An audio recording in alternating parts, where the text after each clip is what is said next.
Nunca confíes ciegamente en nadie, ni siquiera en tu propia sangre, a menos que quieras despertar y descubrir que lo has perdido todo en un abrir y cerrar de ojos. Abrí los ojos en una habitación de hospital de un blanco nuclear, con ese olor a desinfectante que se te mete hasta en el cerebro, y una enfermera que no conocía me soltó que había perdido el control de mis actos durante las últimas 72 horas. Yo, Elena, una mujer que dirigió su propia empresa de transportes en Barcelona, encerrada ahora en un psiquiátrico por paranoia, es de chiste. La verdad es mucho más cruel. Fue Mateo, mi único hijo, al que quiero con locura, quien me drogó la comida a traición. ¿El motivo? Muy simple. Convertirme legalmente en una loca para tener el poder de vender mi casa en el casco antiguo, que vale 650.000 euros, a su suegro por una miseria. Solo 312.000 euros. Se cree que soy una vieja senil a la que se puede manipular fácilmente. Pero el pobre Mateo no sabe que la sangre que corre por sus venas es la mía, la de una mujer que nunca se ha rendido ante nada. La mayoría pasará de esta historia pensando que es demasiado cruel para ser cierta, pero solo los que sois listos y tenéis experiencia de la vida os daréis cuenta del detalle más raro que os voy a contar ahora mismo. El olor a desinfectante me revuelve el estómago, pero no es nada comparado con el sabor amargo que siento en la garganta al recordar todo, golpeándome como una película a cámara lenta.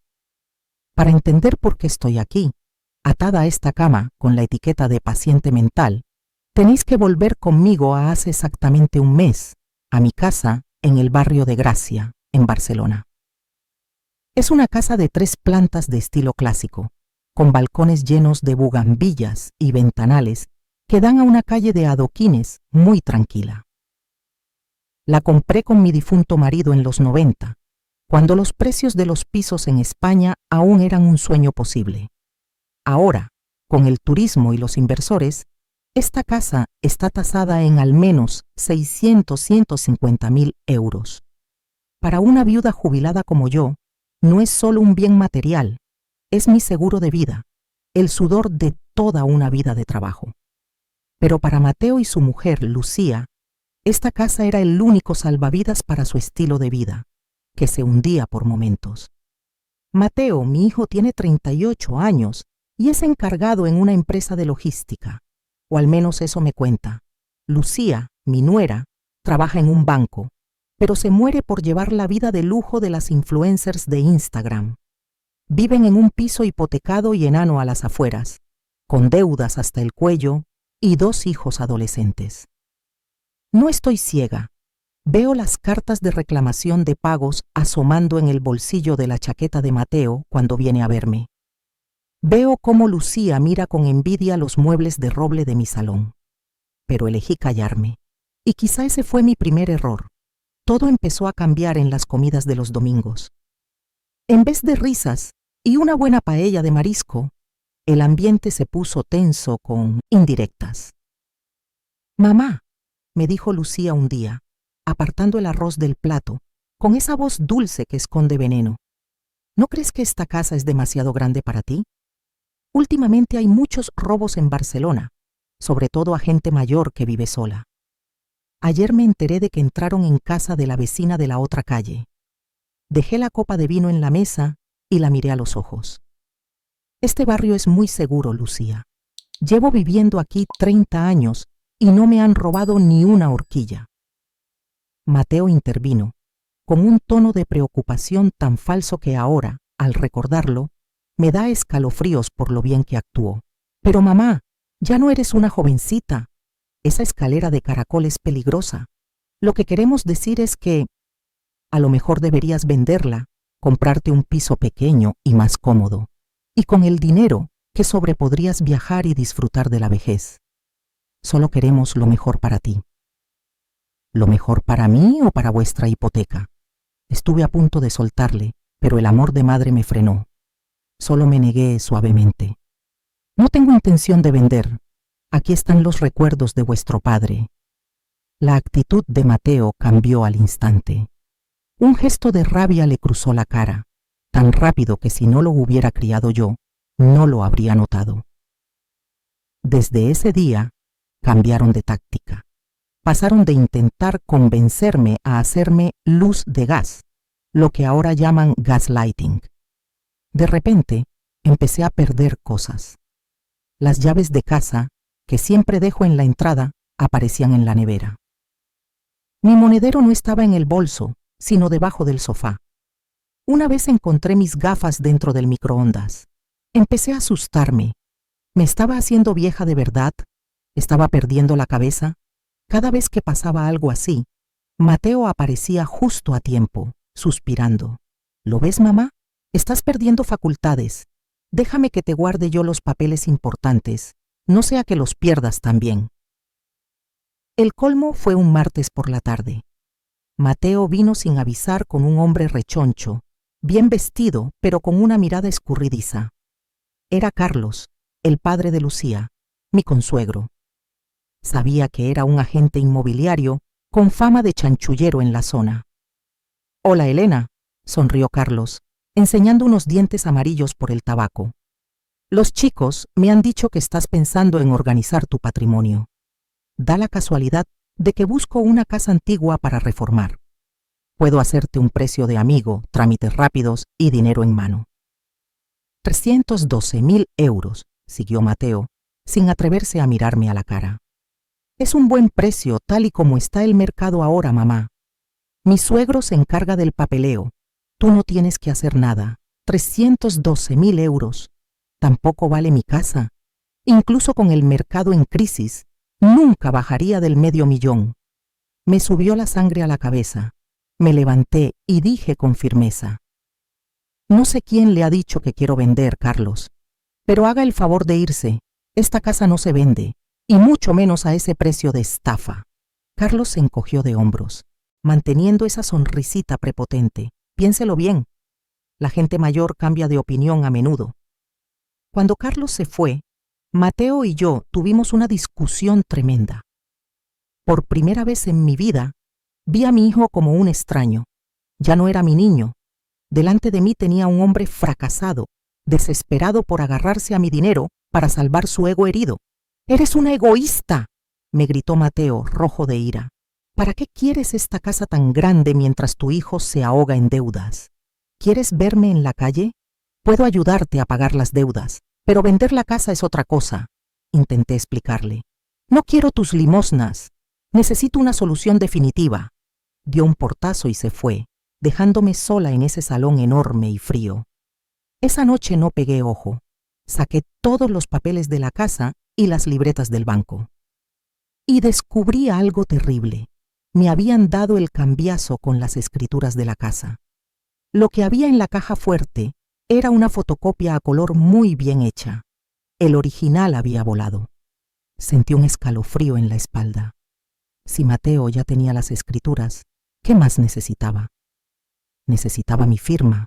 ¿O necesitaba que yo desapareciera de la ecuación? A la mañana siguiente, Mateo volvió. Esta vez, su actitud había cambiado por completo. Traía un ramo de lirios y una bolsa con comida de mi restaurante favorito. «Mamá, perdóname por lo de ayer», dijo con la voz temblorosa y los ojos llorosos. «Es que tengo mucha presión, no debí gritarte. Para compensarte, hoy voy a prepararte yo la comida. Un gazpacho fresquito para el calor». Miré a mi hijo y me ablandé. Al fin y al cabo, es mi hijo. Quizá estaba arrepentido de verdad. Asentí con la cabeza, y ese gesto selló mi destino. Me senté a la mesa, viéndolo trajinar en la cocina. El sonido del cuchillo cortando, el olor a tomate, ajo y aceite de oliva, todo parecía extrañamente tranquilo. Pero ¿sabéis qué? La intuición de una mujer, y sobre todo de una madre, es más precisa que cualquier máquina. Hubo un detalle muy pequeño mientras Mateo cocinaba, una acción de apenas 2 segundos que en ese momento ignoré porque confiaba en él, pero que ahora sé que fue el momento en que firmó mi sentencia. Antes de contaros lo de ese gazpacho maldito, os propongo un reto. Parad un momento. Si estuvierais en mi lugar, vuestro hijo, lleno de deudas, cambia de actitud de repente, os pide perdón y se ofrece a cocinar justo después de que os negaseis a vender vuestro mayor activo. ¿Qué haríais? A. Aceptar encantada creyendo que ha cambiado. B. Fingir que comes pero tirarlo sin que te vea. Poner cámaras ocultas inmediatamente. No paséis de largo, vuestra respuesta dirá si sois de los que se dejan llevar como corderitos o si sois lobos viejos en esta sociedad llena de trampas. Dejad vuestra respuesta en los comentarios. Los que elijan la C son los que realmente tienen instinto de supervivencia, los que no dejan que las emociones les nublen la mente. Razón.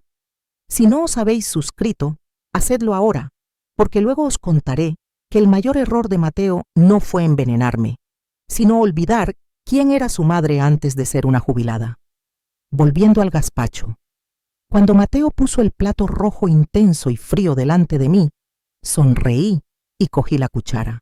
«Come, mamá, que refresca», me insistió Mateo, con la mirada clavada en la cuchara que yo tenía en la mano, mientras apretaba el borde de la mesa con los nudillos blancos. Me llevé la cuchara a la boca.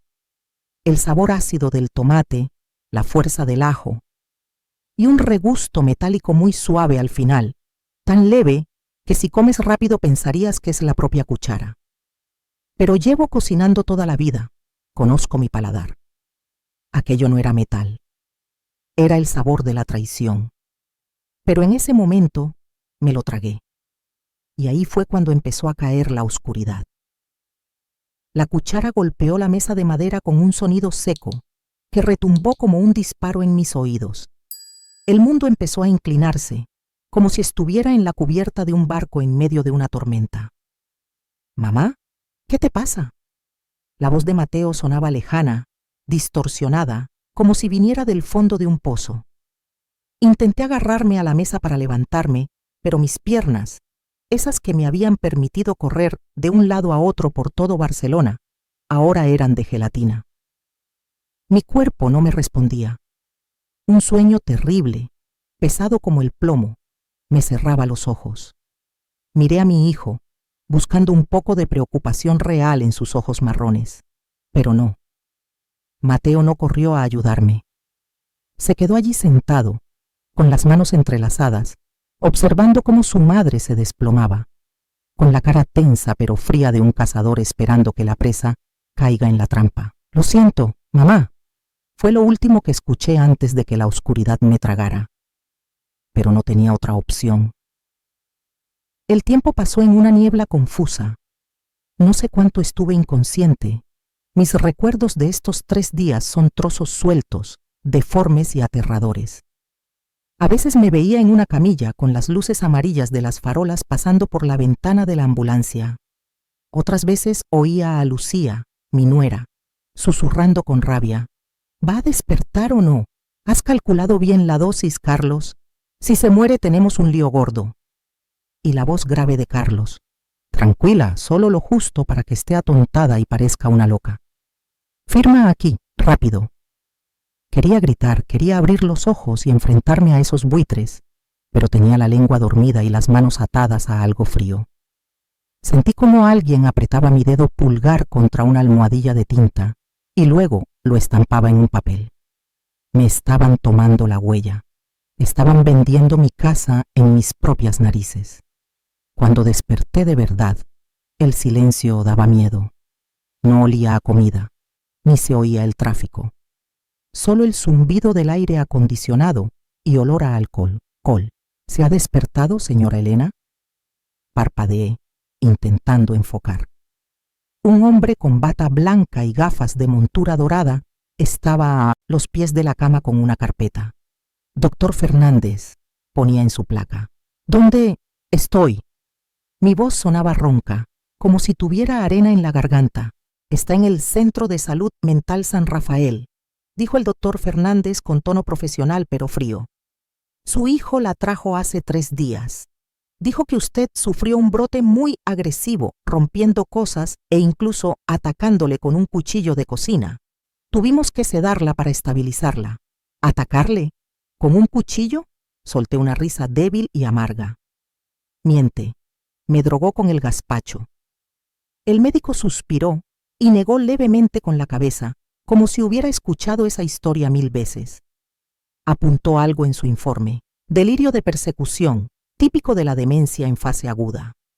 Señora Elena, sus análisis de sangre muestran niveles muy altos de benzodiazepinas.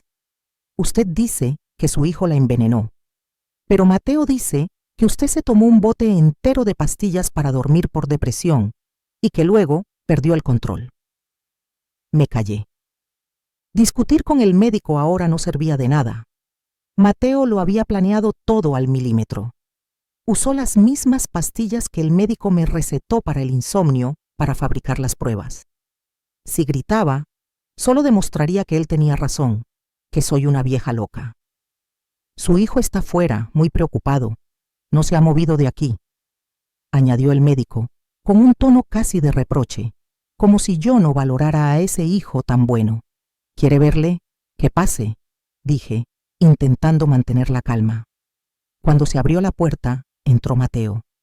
Tenía mala cara, barba de varios días, la ropa arrugada. Una actuación de Oscar para el papel de hijo destrozado. En cuanto el doctor Fernández cerró la puerta y nos dejó solos, esa cara de pena desapareció al instante. Se sentó a mi lado, mirando sus propias manos temblorosas en vez de mirarme a mí. La casa ya está vendida, mamá, murmuró. Los papeles de la transferencia, la tutela, todo es legal. Mi suegro ha terminado el trámite esta mañana. El dinero ya está en la cuenta para pagar mis deudas. Lo miré fijamente. A ese hijo por el que pasé noches en vela cuando tenía fiebre, por el que vendí las joyas de mi juventud para pagarle los mejores colegios. 312.000 euros, dije con voz gélida. Has vendido tu dignidad y a tu propia madre por ese precio, Mateo. No tenía otra opción. Levantó la cabeza de golpe, con los ojos inyectados en sangre. Los prestamistas amenazaron con cortarme las manos.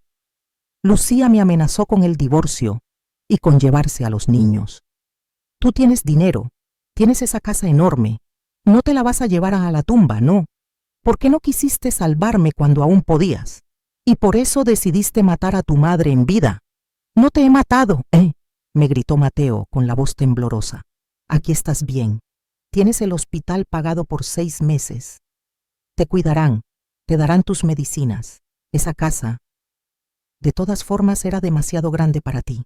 Levantó, incapaz de aguantarme la mirada. Volveré a verte cuando estés más tranquila. La puerta se cerró de golpe. Me quedé sola entre esas 4 paredes blancas y frías. Mis lágrimas, lágrimas calientes de pura rabia, por fin rodaron hasta la almohada. Pero no me permití llorar más de 5 minutos. Me sequé la cara. Se acabó el tiempo del dolor. Ahora tocaba el de los cálculos. Mateo y Carlos creen que han ganado. Creen que soy una vieja sola, desamparada, encerrada en un psiquiátrico con un historial de esquizofrenia.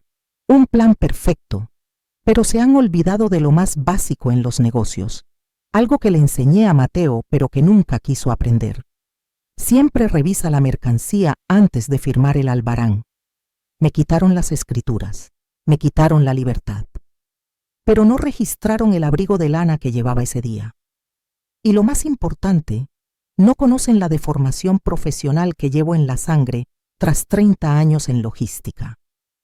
Llevé la mano a la costura interior del bajo de mi abrigo, que colgaba en el perchero. Menos mal que la enfermera aún no se lo había llevado a lavar. Mis dedos tocaron algo duro, pequeño y rectangular. Una grabadora digital Sony, minúscula. Desde el día que Carlos vino a casa a amenazarme, la llevaba siempre en el bolsillo en modo de activación por voz. Lo había grabado todo.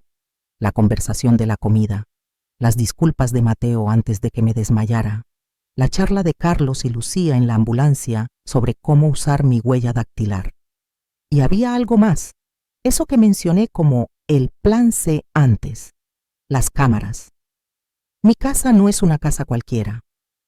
El sistema de seguridad que instalé no era para ladrones de fuera, sino un sistema de vigilancia interior conectado directamente a la nube con una contraseña que solo yo tengo. Toda la escena de Mateo echando la droga en el gazpacho, Carlos estampando mi dedo en los papeles mientras yo estaba inconsciente en la mesa. Todo estaba guardado en el servidor. Me recosté en la almohada, cerré los ojos y respiré hondo. El sedante aún me tenía la cabeza un poco embotada, pero nunca había pensado con tanta claridad. ¿Mateo quiere jugar a las familias? De acuerdo, mamá le va a dar la última lección de madurez. Esta lección se titula Consecuencias. Los 3 días siguientes en el San Rafael fueron una tortura mental que jamás pensé vivir a mis 65 años.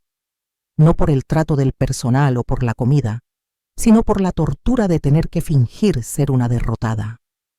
Cada mañana me tragaba mi rabia junto con esas cucharadas de papilla insípida. Cada noche fingía tomarme las pastillas de colores que me daba la enfermera, escondiéndolas bajo la lengua para escupirlas en el inodoro en cuanto se daban la vuelta. Necesitaba la cabeza fría, totalmente despejada, sin la niebla de ningún químico. Pasaba la mayor parte del tiempo sentada junto a la ventana, mirando al patio vacío, pero mi mente trabajaba a 1000 por hora. Observaba las rutinas del lugar. Cambio de turno a las 7, ronda de médicos a las 10, visitas a las 2. La cámara de seguridad del pasillo tenía un punto ciego justo en la esquina del baño común. Detalles insignificantes para cualquiera, pero para alguien que ha gestionado cientos de contenedores en el puerto de Barcelona cada día, eran datos vitales. Al 4.º día, Mateo volvió. Esta vez venía solo. Nada más entrar, noté el cambio. Ese aire asustadizo de los días anteriores había desaparecido. Ahora caminaba con chulería, satisfecho. En su muñeca brillaba un Apple Watch último modelo, y el traje que llevaba seguro que no era de rebajas. El dinero de la señal de la casa ya estaba en su bolsillo. 312.000 euros, o al menos una parte, alimentaban su vanidad. «Te veo mejor, mamá». Mateo arrastró la silla para sentarse, sin siquiera preguntar al médico cómo estaba yo. Sacó el móvil y deslizó el dedo por la pantalla, fingiendo estar ocupado. Me giré, ajustando mi expresión al modo madre anciana, débil y arrepentida. Dejé caer los hombros y lo miré con ojos cansados. «Mateo», lo llamé en voz baja, temblando. «He pensado mucho estos días». Se detuvo, levantó la vista y arqueó una ceja, desconfiado. «¿Pensado en qué? No me digas que vas a cambiar de opinión con lo de la casa. Ya está todo firmado». No. Moví la mano con debilidad. «No hablo de eso. Creo que... a lo mejor tienes razón. Soy vieja. Chocheo. ¿Para qué quiero una casa tan grande? Aquí. Se está bien. Me dan de comer, me cuidan». La cara de Mateo se relajó. Una sonrisa triunfal se le dibujó en los labios. Eso era exactamente lo que quería oír. Mi rendición incondicional. «¿Ves? Ya te lo decía yo», bajó la voz, haciéndose el comprensivo. «Lucía y yo solo queremos lo mejor para ti. Vendemos la casa, metes el dinero en el banco y vives como una reina lo que te queda. Yo te lo gestiono todo. Tú no te preocupes». «Pero hay una cosa que me preocupa, Mateo», suspiré, exagerando la angustia. «El tema del dinero». «¿El dinero?» «El dinero está en la cuenta, totalmente seguro». «No, me refiero a Hacienda y a la herencia». Bajé la voz como si le contara un secreto. «Ya sabes cómo son las leyes en España.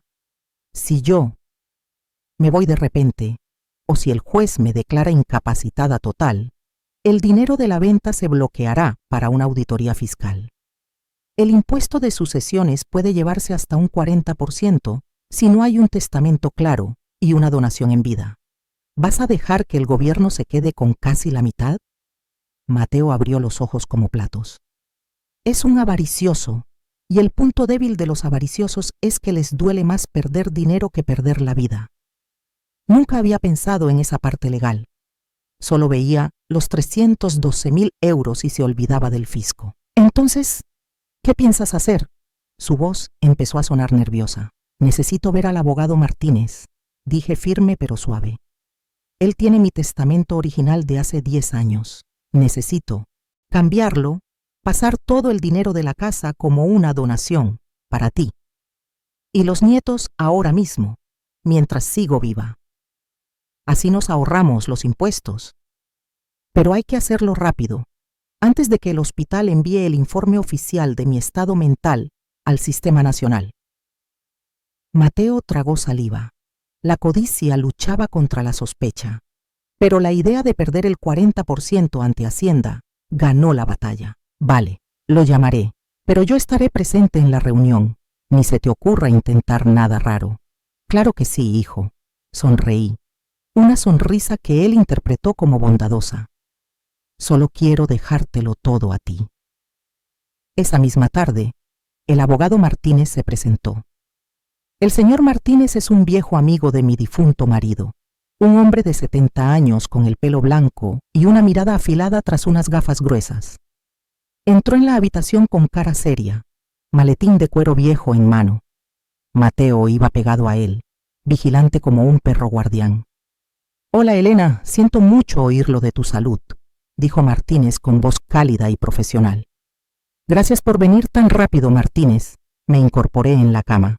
«Quiero actualizar el testamento. Quiero asegurarme de que Mateo reciba todo el dinero de la venta sin problemas legales». Mateo se apoyó en la puerta, cruzado de brazos, asintiendo satisfecho. «De acuerdo», Martínez abrió el maletín. «Pero según las normas del Colegio de Abogados, como la cliente está en tratamiento psiquiátrico, necesito una charla privada breve para confirmar su capacidad mental en este momento. Solo 5 minutos, Mateo. Es un trámite obligatorio para que el testamento no sea nulo después». Mateo frunció el ceño. Me miró a mí, luego al viejo abogado que parecía inofensivo. La puerta tenía un cristal transparente. Podía vigilarnos desde fuera. «Vale, 5 minutos», gruñó Mateo. «Y yo estaré ahí mismo mirando».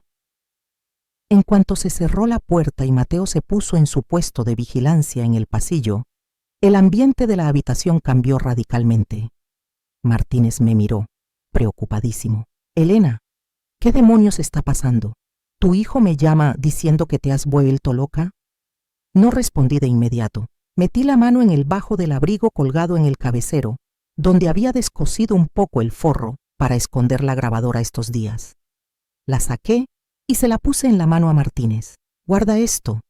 Es la prueba de que Mateo y su suegro me drogaron, falsificaron mi historial y me obligaron a vender la casa», dije rápido, con voz dura, sin temblar. «En mi nube tengo el video de él echando la droga en la sopa. La contraseña es la fecha de nacimiento de mi marido». Martínez se quedó de piedra apretando la pequeña grabadora. «Dios mío. Elena, necesito que hagas 3 cosas ya». Seguí, sonriendo levemente hacia la puerta para que Mateo se tranquilizara. «Primero, pide al juzgado que bloquee la venta de la casa urgentemente. Segundo, denuncia a la policía el envenenamiento. Y tercero, y más importante, llama a Patricia Ruiz, de la tele local. ¿Te acuerdas de la periodista que me entrevistó por lo de la empresa el año pasado?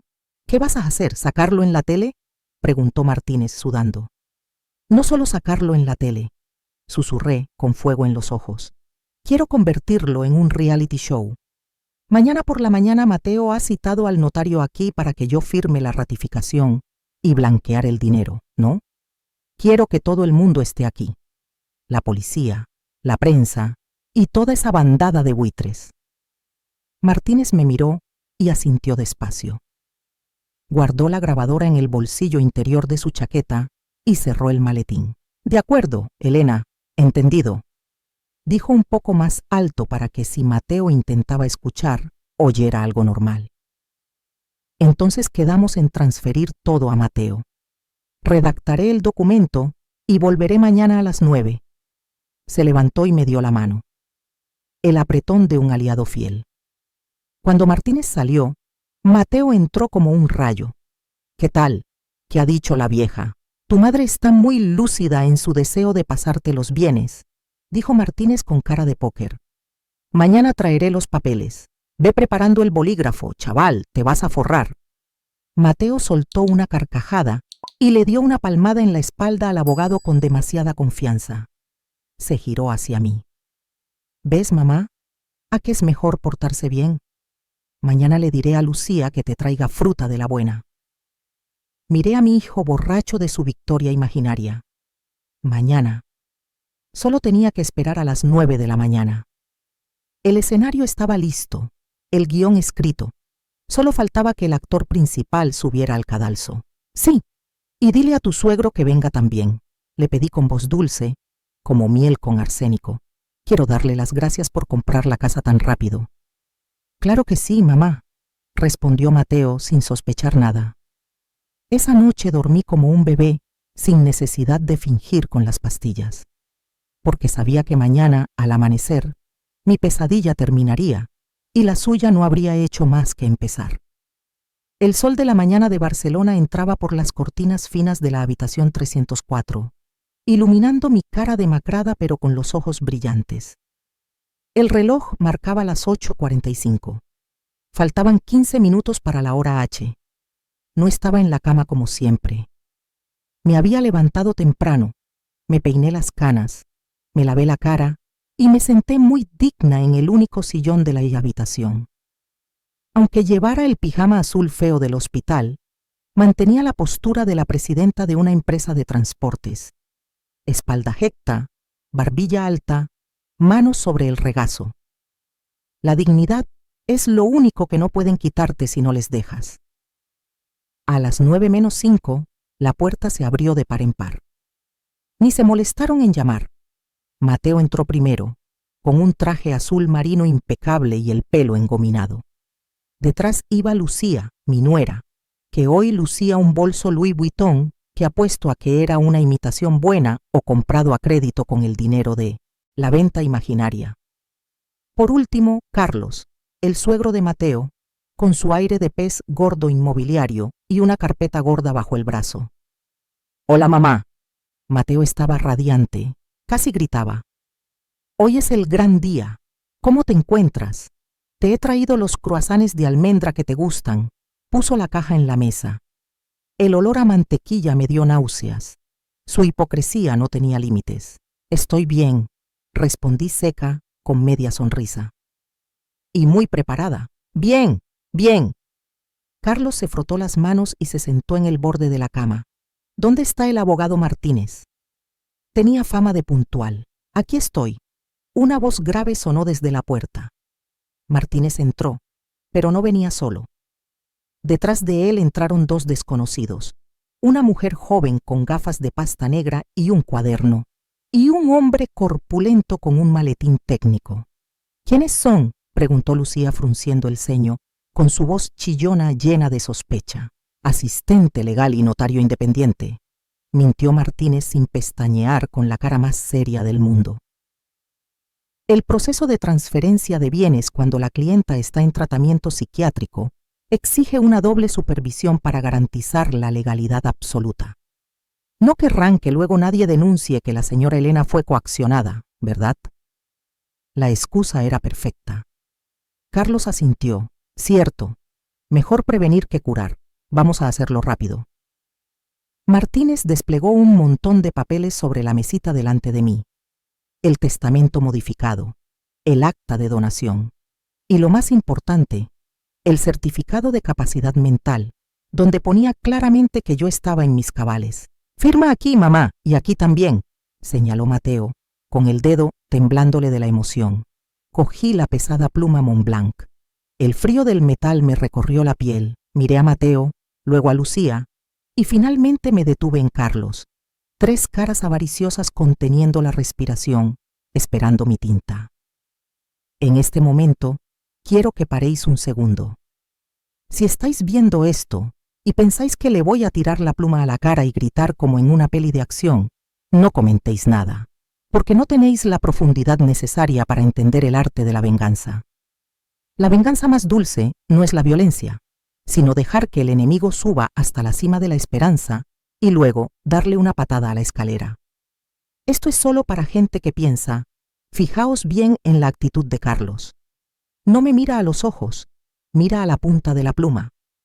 Solo el 1% más listo se dará cuenta de que al verdadero cerebro siempre le importa más el resultado legal que los sentimientos humanos. Si te has dado cuenta, comenta Lobo Viejo abajo para confirmar que eres de esa minoría peligrosa. Bajé la pluma, pero no firmé. Un momento, dije tranquila. Antes de firmar, quiero hacerte una última pregunta, Mateo. ¿Qué pasa ahora, mamá? Mateo se impacientó empezando a sudar. Date prisa, que el médico va a entrar a revisar en cualquier momento. El gazpacho de aquel día. Le clavé la mirada en los ojos, perforándole el alma. ¿Cuántas pastillas para dormir le pusiste? ¿3 o 5? La habitación se quedó en un silencio sepulcral. La sonrisa de Carlos se borró. A Lucía se le cayó el bolso al suelo.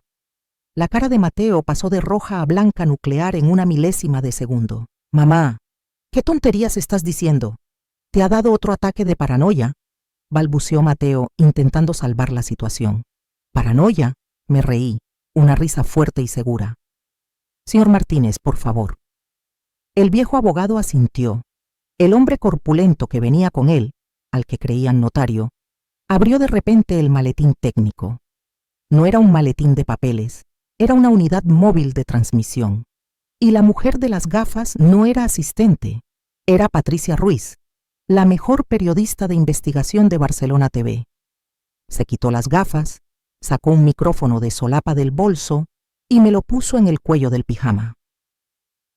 Buenos días, Barcelona, dijo Patricia mirando a la minúscula cámara que llevaba el cámara en el pecho. Estamos transmitiendo en directo desde el Centro de Salud Mental San Rafael, donde se está destapando un caso escandaloso de maltrato a ancianos y estafa. ¿Qué coño es esto?, rugió Carlos, lanzándose hacia Patricia. Apagad esa cámara ahora mismo. Esto es una violación de la privacidad. Pero antes de que pudiera tocar a Patricia, la puerta de la habitación se abrió de golpe otra vez. 2 policías nacionales altos entraron, con la mano en la funda de la pistola. Carlos Mendoza, Mateo García y Lucía Pérez. Quedan detenidos, anunció el oficial al mando con voz potente. ¿Detenidos? ¿De qué? ¡Estáis locos!, gritó Lucía con voz aguda. Por intento de lesiones mediante envenenamiento, falsificación de documentos públicos y detención ilegal, dije yo, con mi voz resonando en la pequeña habitación. Saqué la tablet de debajo del cojín del sillón y levanté la pantalla hacia ellos. En la pantalla se veía un video nítido de Mateo machacando las pastillas blancas y echándolas en la sopa roja, mientras Lucía le susurraba al lado: «Remueve bien, que la vieja no note el amargor». Mateo vio su propia imagen en la pantalla. Le fallaron las piernas. Cayó de rodillas al suelo frío, justo a mis pies. «Mamá, lo sabías todo desde el principio». Me miró con los ojos llenos de lágrimas, pero no eran de arrepentimiento, eran de miedo. No solo lo sabía, me incliné y le susurré al oído a mi querido hijo: «Yo he dirigido toda esta obra de teatro. ¿Creías que estabas engañando a una vieja senil? No, Mateo. Te estabas enfrentando a la mujer que te enseñó a átate los zapatos, y ahora te estoy dando la última lección. Nunca subestimes a quien te dio la vida. Espósenlos», ordenó el policía. Sonó el clic metálico de las esposas. Carlos forcejeaba, gritando sobre abogados, derechos civiles. Lucía lloraba a moco tendido, suplicándome perdón por el bien de los nietos. Solo Mateo estaba en silencio, con la mirada perdida en el vacío. Cuando la policía se los llevó por delante de mí, no aparté la vista. Los miré fijamente. Quería que la última imagen que tuvieran de mí no fuera la de una vieja débil en una cama de hospital, sino la de una mujer de pie, victoriosa y despiadada como exige la justicia. La habitación volvió a quedarse en silencio. Solo se oía el zumbido de la cámara. Patricia le hizo una señal al cámara para que cortara. «Una actuación brillante, señora Elena», dijo la periodista con admiración. «Este video saldrá en las noticias del mediodía. Toda España conocerá sus verdaderas caras». Me senté en el sillón, sintiendo de golpe todo el agotamiento. ¿A qué sabe esta victoria? No es tan dulce como pensaba. Sabe a lágrimas saladas y a soledad amarga. He salvado mi patrimonio, he salvado mi honor, pero he perdido a mi única familia. Pero no me arrepiento, porque sé que si hoy hubiera sido blanda, mañana sería un cuerpo sin alma abandonado en una residencia barata. Señora Elena, el abogado Martínez me puso la mano en el hombro. Tenemos que ir a comisaría a prestar declaración detallada. ¿Se ve con fuerzas? Claro que sí. Me levanté y me alicé la ropa. La guerra acaba de empezar, viejo amigo. Carlos no es solo un agente inmobiliario de pacotilla. Sospecho que está metido en cosas mucho más gordas, y no pararé hasta arrancar esa mala hierba de raíz. Salí de la vieja habitación, dejando atrás el olor a desinfectante y los recuerdos dolorosos. Delante tenía la luz, la libertad y una nueva misión. Ya no soy la víctima, soy la cazadora. La comisaría de los mozos de escuadra en la calle Bolivia es un edificio de hormigón gris y frío, todo lo contrario al brillo de las calles turísticas de Barcelona. Estaba sentada frente al inspector Ramírez en una sala de interrogatorios de menos de 10 metros cuadrados. El café negro, ya frío sobre la mesa, olía a rayos, pero era lo único que me mantenía despierta tras el subidón de adrenalina del hospital. Señora Elena, tengo que ser sincero. El inspector Ramírez golpeó el bolígrafo contra el grueso expediente, mirándome con una mezcla de respeto y apuro. En 20 años de servicio, nunca he visto a una víctima reunir pruebas tan meticulosamente como usted. Normalmente, las estafas familiares acaban en nada por falta de pruebas físicas o porque la víctima se ablanda y retira la denuncia. Pero esto, usted les ha cerrado todas las salidas. No son mi familia, inspector, respondí con voz seca, aunque por dentro el corazón se me encogía de dolor. Son delincuentes. Solo estoy cumpliendo con mi deber ciudadano de ayudar a la policía. Los 3 están en prisión provisional. Mateo García y Lucía Pérez serán procesados por intento de lesiones, detención ilegal, estafa. Pero Carlos Mendoza... Ramírez hizo una pausa y pasó a otra página del expediente con un sello rojo. Su caso es mucho más complejo. Gracias a la grabadora que nos dio, tuvimos base suficiente para una orden de registro urgente en su oficina. ¿Y sabe qué encontramos? Arqueé una ceja, esperando. Contabilidad en B. Decenas de operaciones de compraventa de pisos antiguos en Gracia y el Example a precios ridículos, revendidos luego a precios de oro a empresas pantalla en el extranjero. No solo la estaba estafando a usted, estaba blanqueando dinero. Señora Elena, sin querer, ha metido la mano en un avispero. Salí de la comisaría al atardecer. Encendí mi móvil, que me acababan de devolver tras estar precintado como prueba. Cientos de notificaciones entraron de golpe. Llamadas perdidas de parientes, mensajes de mis amigas del club de jubilados y avisos de redes sociales. El video en directo de Patricia se había hecho viral. Unos me llamaban heroína. Otros comentaban con maldad que qué vieja más cruel, ni los tigres se comen a sus cachorros. Apagué el móvil y lo tiré al bolso. La opinión pública es un arma de doble filo, y no estaba de humor para cortarme. Cogí un taxi a casa.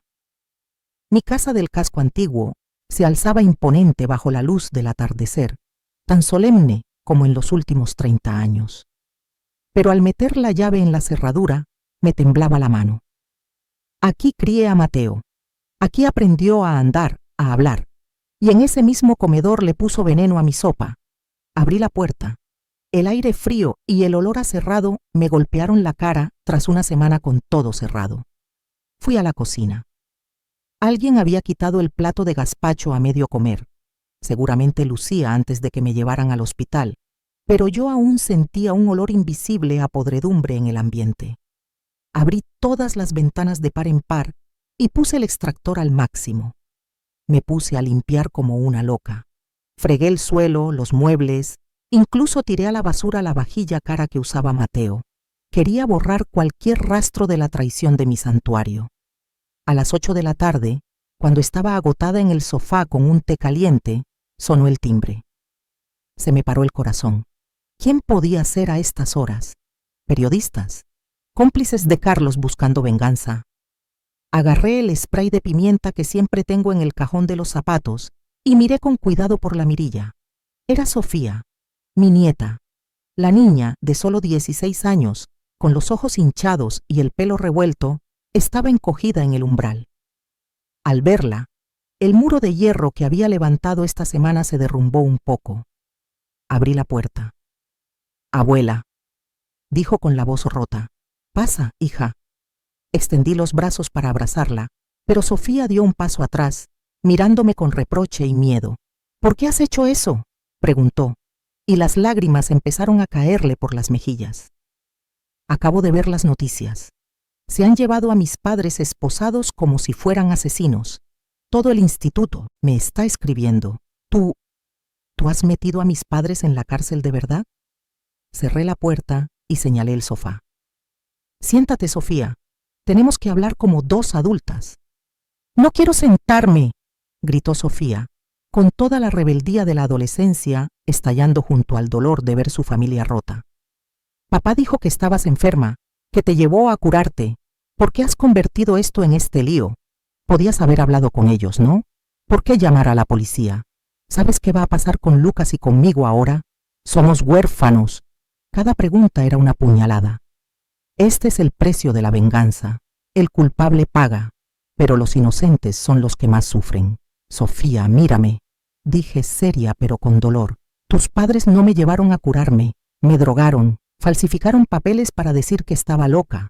Iban a vender esta casa, lo único que tengo, y a dejarme encerrada en ese psiquiátrico para siempre hasta que me muriera de asco. ¿Crees que eso es lo que hace una familia?». Sofía se quedó paralizada, temblando. «Pero papá dijo que tenía deudas, que solo era un préstamo». «¿Un préstamo?», solté una risa amarga. «Eso es un robo, Sofía. Y tienes que entender una verdad muy cruel. Si yo no hubiera atacado primero, hoy la que estaría llorando no serías tú, sino yo, en una habitación cerrada con llave, sin que nadie me creyera. Tus padres se jugaron mi vida a las cartas y perdieron». La niña rompió a llorar desconsolada y se dejó caer al suelo. Me acerqué, me arrodillé y abracé fuerte sus hombros que temblaban. Esta vez no me rechazó. ¿Y qué vamos a hacer ahora? El banco se quedará con la casa de mis padres. Las cuentas están bloqueadas. Lucas solo tiene 10 años. ¿Crees que he hecho todo esto sin pensar en ti y en Lucas? Le levanté la barbilla y le sequé las lágrimas. Ya he hablado con el abogado Martínez. Mañana pediré la tutela temporal de los dos. Os vendréis a vivir aquí conmigo. Esta casa es enorme para los 3. Yo me ocuparé del colegio, de la comida, de todo. Pero no puedo mirarte a la cara sin recordar que has metido a mis padres en la cárcel», dijo Sofía entre sollozos, destrozada por dentro. «Lo sé», susurré, acariciándole el pelo. «No te pido que lo entiendas ni que me perdones ahora. La vida es muy larga, Sofía. A veces, querer a alguien no significa dejarle pasar todo. Querer es impedir que tu familia haga algo terrible, aunque el precio sea muy alto. Tus padres tienen que aprender su lección, y tú tienes que aprender a mantenerte en pie por ti misma». Esa noche, Sofía durmió en la habitación de invitados, la que antes era de Mateo. Yo me quedé dando vueltas en mi cama, escuchando sus sollozos a través de la pared. Sabía que el camino que tenía por delante iba a ser un infierno. Criar a 2 adolescentes a mis 65 años, aguantar el rencor de mi propia nieta y luchar en los tribunales contra Carlos y su banda. A la mañana siguiente, mientras preparaba el desayuno, tostadas y huevos fritos, lo más sencillo para empezar una nueva rutina, sonó el teléfono fijo. Era el inspector Ramírez. «Señora Elena, perdone que la moleste tan temprano». Su voz sonaba urgente. «Pero hay novedades. El abogado de Carlos nos ha contactado. Quiere llegar a un acuerdo». «¿Un acuerdo?». Apagué el fuego, apretando el auricular con fuerza. «Dice que él era solo el intermediario. está dispuesto a delatar al cabecilla de la red de blanqueo y tiene pruebas de que su hijo, Mateo, no fue solo una víctima manipulada. Mateo fue quien lo buscó hace 6 meses con el plan de vender la casa. Dice que fue idea de Mateo usar los sedantes. La espátula se me cayó de la mano al suelo con estrépito. Mateo, el cerebro de todo desde el principio. Yo pensaba que su mujer y su suegro lo manejaban, pero resulta que el monstruo ya vivía dentro de él desde hacía tiempo. ¿Quiere venir a escuchar la declaración?, preguntó Ramírez. Iré, respondí con la voz helada. Inspector, dígale al fiscal que no hay trato. Quiero que paguen por cada euro y cada minuto de libertad que me han robado.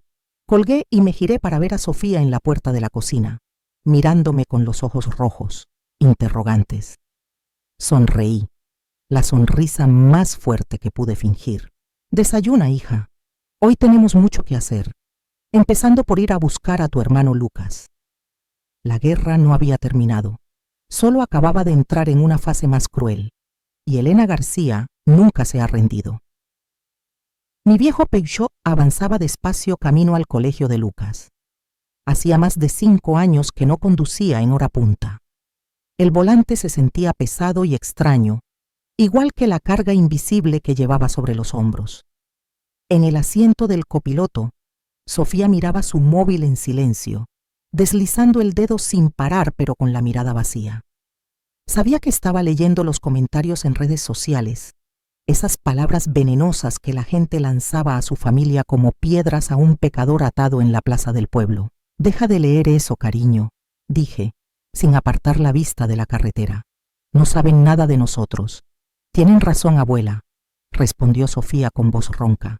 Dicen que somos unos monstruos, que mis padres son unos avariciosos y tú una despiadada. A Lucas lo van a machacar en el colegio. No contesté. No podía negar el miedo de Sofía porque yo también lo tenía. Recoger a Lucas, mi nieto de solo 10 años, y explicarle por qué sus padres no han ido a buscarle, por qué están en la cárcel, era una misión más difícil que enfrentarse a la mafia. Salió el colegio. El timbre se mezcló con las risas de los niños. Aparqué en un rincón intentando pasar desapercibida. Pero las noticias vuelan más rápido que el fuego. Cuando bajé del coche, las miradas curiosas y criticonas de los otros padres se clavaron en mí. Los cuchicheos empezaron a zumbar como un enjambre de abejas. Esa es la madre del caso del gazpacho. Pobres niños. Mírala, qué cara más fría tiene. No me extraña que su hijo... Apreté el asa del bolso y caminé con la cabeza alta entre la gente. No podía agachar la cabeza. Si yo me derrumbaba ahora, ¿quién sostendría a esos 2 niños?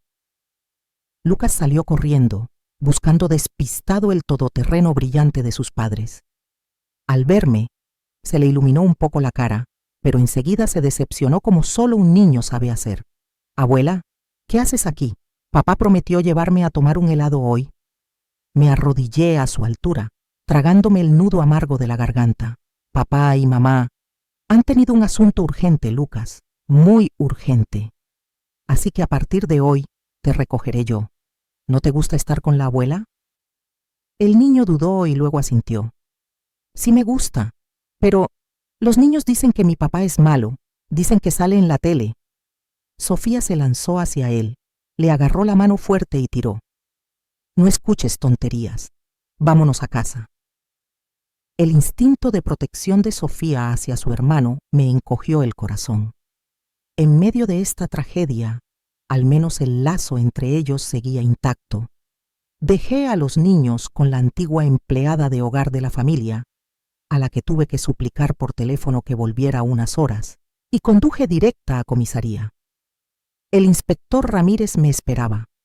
El aire de su despacho estaba hoy cargado de humo de tabaco. Señora Elena, prepárese. Ramírez fue directo al grano y empujó su portátil hacia mí. Esta es la declaración de Carlos Mendoza. Ha entregado todo el historial de chats y correos con su hijo a cambio de que le rebajen la pena. Miré la pantalla. Los mensajes estaban ahí, clarísimos. 15 de abril, hace 6 meses. Mateo. Carlos, necesito 200.000 euros ya. Los del chiringuito de criptos amenazan con mandar la deuda a la empresa. Si el jefe se entera de que he metido mano en la caja, voy a la cárcel. Carlos, no tengo efectivo. La única forma es vender la casa de tu madre. Esa vieja está sentada sobre una mina de oro y no se entera. Mateo, mi madre es muy cabezota. Tiene la casa como un altar a mi padre. Nunca la venderá. Carlos, pues haz que no pueda decidir. Eres hijo único. Eres su tutor natural si pierde la cabeza. ¿Me sigues? Leí el mensaje una y otra vez. Se me helaron las manos. Resulta que no era por la crisis, ni por el futuro de sus hijos. Todo empezó porque Mateo había robado dinero de su empresa para jugárselo en criptomonedas. No me vendió para salvar a su familia, sino para salvar su puesto de director y su estúpido orgullo. Hay más. Ramírez abrió un archivo de video. Este es el interrogatorio de Mateo esta mañana, después de enseñarle las pruebas de que Carlos lo había traicionado. En la pantalla, Mateo, el hijo del que presumía ante todo el barrio cuando se graduó, estaba encogido en la silla, con la cara llena de mocos y lágrimas. Pero no había ni pizca de arrepentimiento, solo una vileza absoluta. Sí, fui yo. ¿Pero por qué me echáis la culpa a mí?, gritaba Mateo en el vídeo golpeando la mesa. Ella ya tiene 65 años. ¿Para qué quiere vivir sola en ese casoplón? Tiene pensión, tiene seguro. Yo soy el que necesita el dinero. Estoy en la edad de crecer profesionalmente. Ese patrimonio iba a ser mío igual, ¿no? Solo estaba adelantando mi herencia. ¿Qué hay de malo? Es mi madre. Tiene que sacrificarse por mí. ¿Sacrificarse dejando que la encierres en un manicomio hasta que se muera de asco? Se oyó la voz del policía que interrogaba. La iban a cuidar. Hay enfermeras, médicos. ¿Y yo qué? Si no tengo dinero, lo pierdo todo. Mi mujer me dejaría. Mis hijos me despreciarían. Es una egoísta. Solo sabe aferrarse a esa maldita casa. Cerré los ojos. Los gritos de Mateo eran taladros en mis oídos. Quítelo, susurré. Ramírez cerró el portátil. El silencio inundó la sala. Señora Elena, dijo suavemente. El fiscal va a acusar a Mateo también de malversación de fondos de la empresa. La pena total podría llegar a 12 años. Carlos Mendoza se enfrenta a blanqueo y estafa organizada, al menos 20 años. ¿Quiere pedir clemencia para su hijo? Me levanté y fui a la ventana a mirar el bullicio de Barcelona. Abajo, la gente seguía con sus vidas, las familias reían. El mundo seguía girando, solo mi mundo se había derrumbado por completo. Recordé el día que nació Mateo, su manita agarrando mi dedo. La vez que se cayó de la bici y yo soplaba su herida llorando. El amor de madre es el más grande, pero también el más ciego. Había consentido su egoísmo demasiado tiempo, convirtiéndolo en alguien que cree que el mundo le debe algo y que su madre es un recurso a explotar, no una persona. No, inspector, me giré, y mi voz ya no temblaba. Si pido que le rebajen la pena ahora, le quitaré la última oportunidad de convertirse en una persona decente. La cárcel le enseñará las lecciones que yo fallé en enseñarle. Que se haga justicia. Al salir de comisaría, pasé por el supermercado.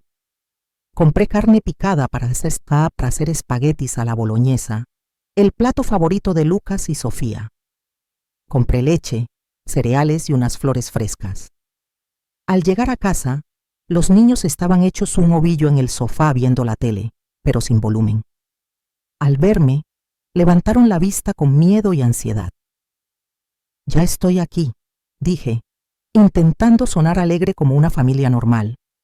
Hoy voy a hacer los espaguetis especiales de la abuela. ¿Quién me ayuda? Lucas levantó la mano tímidamente. Sofía se quedó quieta, pero su mirada se suavizó un poco. En la cocina, con el sonido de los cuchillos y el agua hirviendo, la casa empezó a sentirse cálida de nuevo. Pero sabía que era una falsa calma antes de la tormenta. Miraba a Lucas lavando torpemente los tomates, a Sofía poniendo la mesa en silencio. A partir de hoy, ya no soy la señora Elena, disfrutando de su jubilación.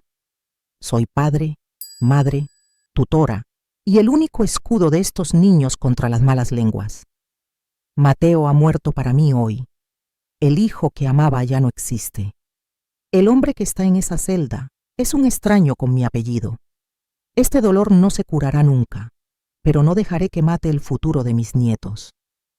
Abuela, llamó Lucas bajito, con un tomate rojo en la mano. ¿Papá y mamá volverán alguna vez? Me detuve y lo miré a los ojos. Tardarán mucho, Lucas, pero me tienes a mí, y te prometo que mientras yo respire, nunca estarás solo. Ese es el juramento de una vieja loba líder de la manada. He perdido a un hijo, pero lucharé hasta el último aliento para proteger a mis cachorros. La batalla legal contra Carlos Mendoza y su banda de blanqueo solo acaba de empezar. Voy a demostrarles que meterse con una madre española es un error, pero cabrear a una abuela que protege a sus nietos es un suicidio. 6 de la mañana. El despertador sonó rompiendo el silencio de la casa antigua. Me di la vuelta y me crujieron los huesos. Hacía más de 20 años que no volvía a la rutina de madre. Bueno, de abuela a tiempo completo más bien. La diferencia es que esta vez no cuido de bebés que huelen a leche, sino de 2 bombas de relojería adolescentes que cargan con la vergüenza de toda la sociedad. Sofía, Lucas, arriba, al colegio. Golpeé la puerta, intentando sonar animada. Nadie contestó, solo gemidos de pereza y el ruido de sábanas tapándose la cabeza. Suspiré. La guerra legal de fuera podía esperar, pero la guerra doméstica acababa de empezar. Esta mañana tenía una misión importante: ir al piso de Mateo y Lucía a por ropa, libros y cosas personales de los chicos. La policía había quitado el precinto tras el registro, pero el banco había avisado de que embargaría la propiedad en 30 días, porque llevaban 6 años sin pagar la hipoteca. Tenía que ser más rápida que los del banco. Dejé a los niños en la puerta del colegio con la fiambrera y el consejo de cabeza bien alta, y conduje hasta los apartamentos de lujo de las afueras, ese orgullo vacío de mi hijo. Frente a la puerta del 2B, metí la llave, la que Mateo me dio para emergencias hacía años, cuando aún jugaban a ser buenos hijos. La puerta se abrió. Me golpeó un olor a aire viciado, a perfume caro pasado y a abandono. El piso era enorme, decorado con ese estilo moderno minimalista que Lucía copiaba de las revistas. Pero mirando bien, se veía la podredumbre. En la mesa del comedor había una montaña de cartas sin abrir: luz, agua, internet, tarjetas de crédito, todas con el sello rojo de urgente o impagado. En la nevera, la comida tenía moho. Había botellas de vino caras en la estantería, pero al lado, envases vacíos de fideos instantáneos. Este es el precio de aparentar. Vivían como reyes sobre una montaña de deudas, y cuando no pudieron pagar se lanzaron a devorar a su propia madre antes de entrar en el cuarto de Mateo a recoger cosas. Quiero que paréis un momento. Mirad a vuestro alrededor. ¿A cuánta gente conocéis que viva como Mateo y Lucía? ¿Cuántos están dispuestos a pisotear la moral solo para mantener una fachada brillante en Instagram? Si estáis de acuerdo en que la honestidad vale más que un bolso de marca, dadle a me gusta a este video ahora mismo. Y compartidlo con vuestro mejor amigo, alguien en quien confiéis de verdad. No dejéis que acaben siendo víctimas, o peor, verdugos como mi hijo. El botón de compartir está ahí abajo. Un gesto pequeño puede salvar a alguien que esté perdido. Entré en el dormitorio, ropa de marca tirada por la cama. Cogí una maleta y empecé a meter la ropa de Sofía y Lucas. Cuando abrí el armario de Mateo para buscar si había algún papel importante de Lucas, toqué una caja de zapatos vieja al fondo, tapada por jerseys de invierno. Pesaba demasiado para ser zapatos. La saqué. Una caja metálica con combinación. Probé la fecha de nacimiento de Lucas. Nada. La de Sofía. Su aniversario de boda. Tampoco. Lo pensé un momento y marqué mi fecha de nacimiento. 15/08/1958. Clic. La caja se abrió. Se me encogió el corazón. Hasta en su momento más bajo, su subconsciente usó mi fecha de nacimiento como contraseña para proteger sus secretos más oscuros. Una ironía dolorosa. Dentro no había dinero. Mateo ya no tenía un duro. Lo que había eran 3 libretas pequeñas y un USB. Abrí la primera y leí la letra garabateada de Mateo. 12 de febrero. Transferencia a Carlos de 50.000 euros. Soborno para el proyecto del casco antiguo. 20 de marzo. Carlos pide 30.000 más para callar al inspector de obras. 1 de abril. Sin efectivo. Carlos sugiere la casa de mamá. Dice que conoce a un médico en San Rafael que arregla los papeles de incapacidad por 10.000. 1.000. Me dio un escalofrío. Esa libreta no solo culpaba a Mateo de malversación, era un mapa detallado de la red criminal de Carlos Mendoza. Apuntaba cada soborno, cada nombre de funcionario corrupto, cada truco de blanqueo. Mateo, con su cuidado de contable, antes de echarse a perder, lo había anotado todo como un seguro de vida por si Carlos lo traicionaba. Guardé la caja en el bolso con el corazón a 1000 por hora. Tenía una bomba nuclear en las manos capaz de volar a Carlos y a los peces gordos que estaban detrás de él. Justo en ese momento, sonó mi móvil. Número oculto. Diga, contesté, agarrando fuerte el bolso. La señora Elena García, una voz de hombre grave, educada pero fría. Soy el abogado de un grupo de inversores relacionados con el señor Carlos Mendoza. Nos hemos enterado de que tiene usted algunos recuerdos personales de su hijo. Se me heló la sangre. No hacía ni 5 minutos que había encontrado la caja. ¿Cómo lo sabían? ¿Cámaras? Miré al techo.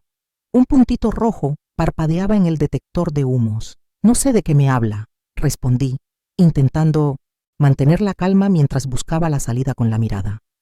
Usted es una mujer lista, Elena. Estamos dispuestos a comprar esas libretas por 500.000 euros, en efectivo. Suficiente para que usted y sus 2 nietos vivan como reyes en otro sitio. Suiza, por ejemplo. 500.000 euros. Casi lo mismo que valía la casa que intentaron robarme. Pero esta vez cambiaban dinero por silencio. ¿Y si me niego? Sería una pena. La voz del hombre se endureció. Los accidentes de tráfico en Barcelona ocurren a diario, sobre todo a niños que van andando al colegio. Colgué. Me temblaban las manos, pero no de miedo, sino de rabia. Se atrevían a amenazar a mis nietos. Salí corriendo del apartamento, bajé al garaje, tiré la maleta al maletero y pisé el acelerador a fondo. No fui a casa. Fui directa al colegio de Sofía y Lucas. Eran las 11, casi la hora del recreo. Al llegar a la puerta, vi un lío tremendo. Un montón de alumnos rodeaban una esquina del patio, gritando y jaleando. Me abrí paso a empujones. En el centro del círculo, Sofía tenía agarrada del pelo a una chica más grande que ella, mientras Sofía tenía la cara arañada y el uniforme roto por el hombro. ¡Parad ahora mismo!, grité, metiéndome en medio para separarlas. ¡Abuela! Sofía se giró, con los ojos rojos, jadeando. Ella ha dicho que papá es un convicto y mamá una puta. La otra chica, que también estaba hecha un cuadro, escupió al suelo. Y he mentido, lo sabe todo el país. El jefe de estudios llegó corriendo con cara de pocos amigos. Sofía García, al despacho del director ahora mismo. Es la segunda vez esta semana. Te voy a expulsar. ¿Se atreve usted? Me planté delante de Sofía, fulminando con la mirada a aquel hombre alto. La autoridad de una mujer que ha sobrevivido 40 años en el mundo de los negocios le hizo frenar en seco. ¿Quién es usted? Soy su abuela y su tutora legal, dije, marcando cada sílaba. La niña ha hecho mal en pelearse, pero si el colegio permite el acoso verbal y que se insulte el honor de una familia, ustedes no son inocentes. Si la expulsa, les demando por irresponsabilidad y discriminación. ¿Quiere que llame a la prensa para que vengan a entrevistarles? Últimamente me llevo muy bien con la televisión. El jefe de estudios se puso pálido. Mi caso era demasiado famoso, nadie quería meterse en ese barro ahora. Está bien. Acompáñeme al despacho, hablaremos con calma, dijo bajando el tono por completo. En el coche de vuelta a casa, Sofía iba callada, tocando el roto de su camisa. Lucas iba detrás, asustado sin decir ni mu. ¿No me vas a echar la bronca?, preguntó Sofía en voz baja. Pegar no está bien, Sofía, dije mirando la carretera. Pero defender el honor de la familia nunca es un error. Solo que la próxima vez, usa la cabeza fría. No dejes que te arrastren al fango. Pero tienen razón, abuela. Sofía rompió a llorar. Papá y mamá son unos criminales. Tus padres se equivocaron, pero tú no. Aparqué en el arcén y me giré para cogerle la mano. Y acabo de encontrar algo que puede terminar con todo esto. Pero es muy peligroso. Nos han amenazado, Sofía. Necesito que confiéis en mí ciegamente. A partir de ahora, somos un equipo. ¿Amenazado? Lucas asomó la cabeza con los ojos como platos. Sí, pero tranquilos. Sonreí dando palmadas al bolso donde llevaba las libretas negras. Porque yo tengo la sartén por el mango. ¿Se creen que pueden comprar a esta vieja con dinero? Están muy equivocados. Arranqué el coche. El vehículo salió disparado por las calles soleadas de Barcelona. No fui a la policía de inmediato. En mi cabeza se estaba formando otro plan. Un plan no solo para meter a esos delincuentes en la cárcel, sino para asegurar el futuro de mis nietos. ¿Carlos Mendoza quiere jugar fuerte? Vale. Voy a enseñarle lo que es un all-in de una abuela que no tiene nada que perder. Pero primero, tenía que llamar a alguien. Un viejo amigo de la época del transporte, la única persona en esta ciudad en la que confiaba más que en la policía. El viejo, Pablo el Tuerto, el rey de la información del puerto. Si queréis saber qué peces gordos aparecían en esa libreta y cómo le di la vuelta a la tortilla, quedaos para el final. Y no olvidéis compartir esto, que la justicia se expanda. La zona franca del puerto de Barcelona al mediodía es un estruendo de sirenas de barcos y olor a gasoil mezclado con salitre. No es sitio para turismos ni niños de colegio privado, pero era donde más segura me sentía. Antes de ser una jubilada que riega geranios, pasé 30 años aquí, moviendo miles de contenedores. Aquí la ley a veces es papel mojado, pero la palabra y el respeto pesan toneladas. Aparqué frente a un almacén viejo, escondido tras torres de contenedores. Salió un hombre enorme, curtido por el sol, con una cicatriz cruzándole el ojo izquierdo. Era Pablo el Tuerto. Fue competidor, luego socio, y ahora el único al que confiaría la vida de mis nietos. Elena García. La voz de Pablo retumbó como un trueno. ¿Qué viento te trae por aquí con esas pintas? ¿No estabas ocupada siendo una estrella de la tele? Un viento tóxico llamado Carlos Mendoza. Pablo, bajé del coche y les hice señas a los niños para que no se separaran. Necesito un refugio seguro para los chicos. 48 horas.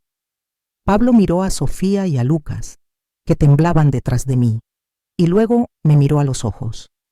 No hizo preguntas. La gente del puerto sabe que cuando una loba vieja esconde a sus cachorros, es porque el bosque está ardiendo. Adentro, dijo con un gesto. Dentro del almacén había una oficina precaria pero blindada. Puse la caja metálica y el USB sobre la mesa.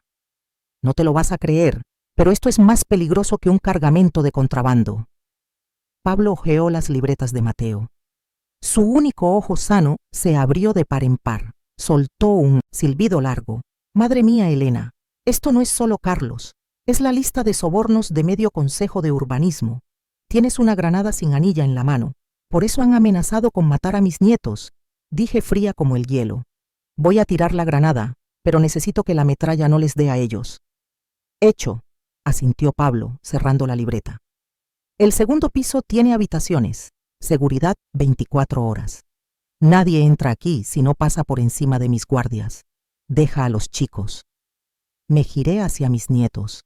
Sofía agarraba fuerte a Lucas. Escuchadme, puse la mano en el hombro de Sofía.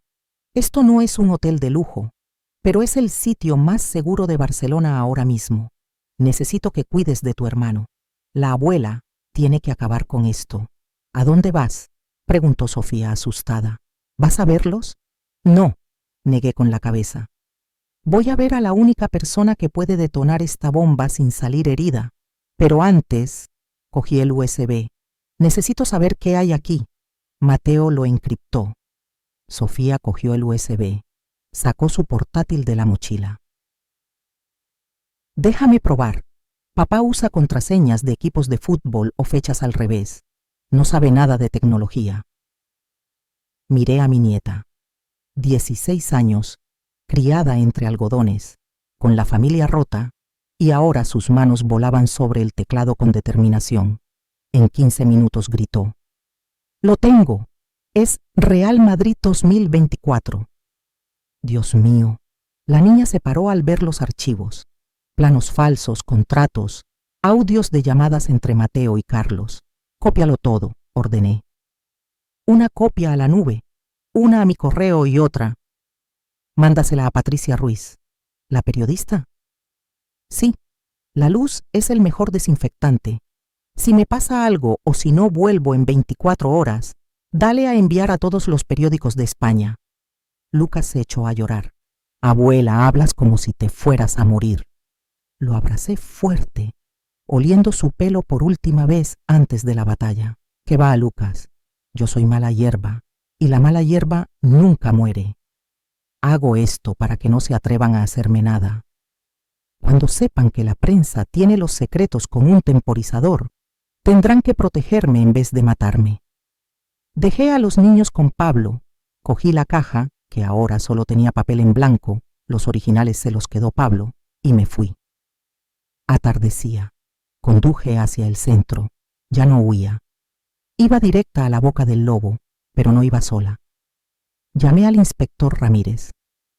«Inspector, quiero denunciar una extorsión y amenazas de muerte», dije tranquila.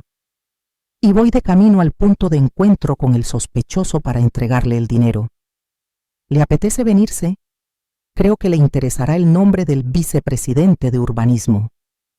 Hubo un silencio, y luego la voz de Ramírez sonó emocionada. «Elena, está usted loca. No haga tonterías. Quédese donde está, mando a los geo». «No hay tiempo, inspector. Estoy llegando a la cafetería frente a la oficina de Carlos Mendoza. Nos vemos allí en 10 minutos». Colgué y me retoqué el pintalabios, rojo oscuro. El retrovisor me devolvió la imagen de una mujer de 65 años con fuego en los ojos. Era hora de bajar el telón. 6 meses después de la tormenta, la paz volvió por fin a la Casa de Gracia.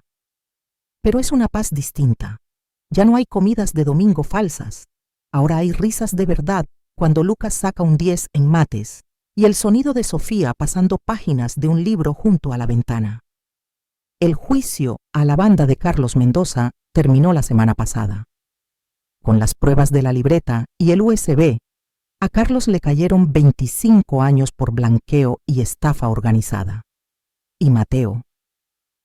Cuando el juez sentenció a mi hijo a 8 años, se me partió el alma. Pero al verle bajar la cabeza y aceptar la condena, por primera vez en años, vi algo de humanidad en él. Ha perdido la libertad, pero quizás ha recuperado la conciencia. La cárcel será dura, pero es la lección que su madre no pudo darle. Ahora, a mis 65, no soy una jubilada cualquiera. El inspector Ramírez me ha contratado como asesora especial para la unidad de estafas a mayores de la Policía de Barcelona. Dice que los criminales pueden burlar la ley, pero no la intuición de una madre traicionada. Esta mañana me ha llegado un caso nuevo. Una red que estafa con seguros a viudas en Madrid. Parece que la loba vieja tiene trabajo. Mirando atrás, de ser una víctima en una cama de hospital a ser la que protege a la familia, me he dado cuenta de una cosa. La edad nunca es un límite. El único límite es rendirse. He perdido a un hijo descarriado, pero he salvado a 2 nietos maravillosos y me he reencontrado a mí misma. Ha sido un precio muy alto, pero ha valido la pena. Gracias por vuestra paciencia y por acompañarme a través de estos días tan oscuros y de película. Vuestro apoyo ha sido la gasolina que necesitaba para contar esta historia, que aunque duele, es una lección de vida aprendida a base de golpes. Espero que la historia de Elena os sirva para abrir los ojos. Amad a vuestra familia, claro que sí, pero nunca bajéis la guardia. Y lo más importante, jamás dejéis que nadie os ponga un precio barato, porque vuestra vida vale mucho más que eso. Si os ha parecido útil esta historia, dadle al botón de suscribirse y activad la campanita de notificaciones aquí abajo. En los próximos videos veréis cómo colaboro con la policía para destapar otras estafas muy finas que circulan por ahí, trampas en las que podríais caer vosotros o vuestra gente sin daros ni cuenta. No os lo perdáis, porque estar informado es vuestra mejor defensa. Nos vemos en el próximo video. Un abrazo muy fuerte.